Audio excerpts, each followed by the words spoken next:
The corner camps. Douglas naturally had a happy corner. Tyson, curiously, a rather calm corner. Mike, did you know you were in trouble in this fight? Was your corner alerting you to the fact that you were falling behind and that you needed to do something fierce and dramatic? Well, I never think about that. I never have that in my mind. Thinking about being behind. It was a tough fight, and I had to come back and fight hard. Don't you think it's a corner's job to say, listen, Mike, you are behind and you got to step it up?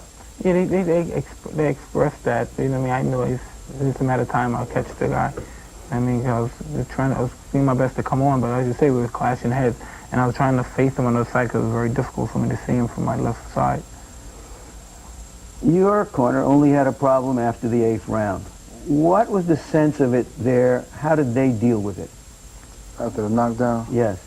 Well, they rinsed me down and questioned me to see if my faculties was in order.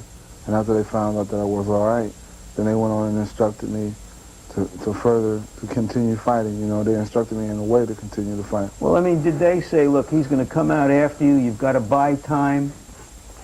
No, never. He came out after me every round.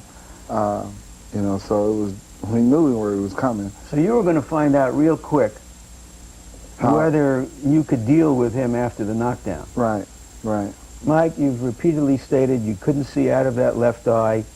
How much did it contribute, do you think, to the beating you finally took in the 9th and 10th rounds? Well, regardless of my difference, one of them was close. I had another one. That's all that mattered to me. Taking punches was nothing. But you couldn't see out of that eye, well, and he was hitting you with right hands. Well, my heart was beating. That's all that mattered. So I just kept fighting. Are you angry at all at the men in your corner for not treating the eye in the right way, in the accepted way? They didn't have an end swell to try to move it. They didn't have an ice bag. You can't blame. I'm not trying. You can't. No one. Anyone tried it because you must have been thinking, reading those papers. People saying you had a corner that was, mature, immature. That's ridiculous. We went out there. We lost to the guy that fought the best that night. But there was no reason. Regardless, so what? If you got your eyes closed, you got one eye. You have another one. Use that one. You fight to the finish, man. You can't make no excuses. Perception out there is that you have surrounded yourself with some affable fellows who you like and who like you and make you feel good, but that they don't have the authority to drive Mike Tyson to the furthest point in training to really move him. Is that an accurate picture? No, and that's a ridiculous insult on behalf of my intelligence, because the people that I have involved in me, the people that I trust, and people are basically my childhood friends, John Horn and Rory Holloway. You can't blame them. You can't look for somebody to blame or something. Because they're young and inexperienced. They're on the job training. No, what the charge is that you're at fault for not bringing more professional guys that could push you. What? Bring somebody that comes in like a week before the fight and train me or something? That's ridiculous. Well, that's ridiculous. The people that I'm with, I'm very comfortable with.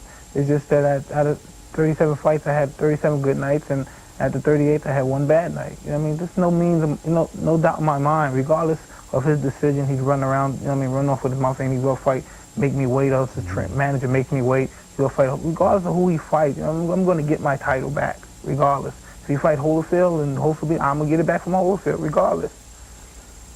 Buster, we've talked about Mike's conditioning, yet you were sick for a week and a half before the fight, and you're never famous for being in top condition. How did that affect you?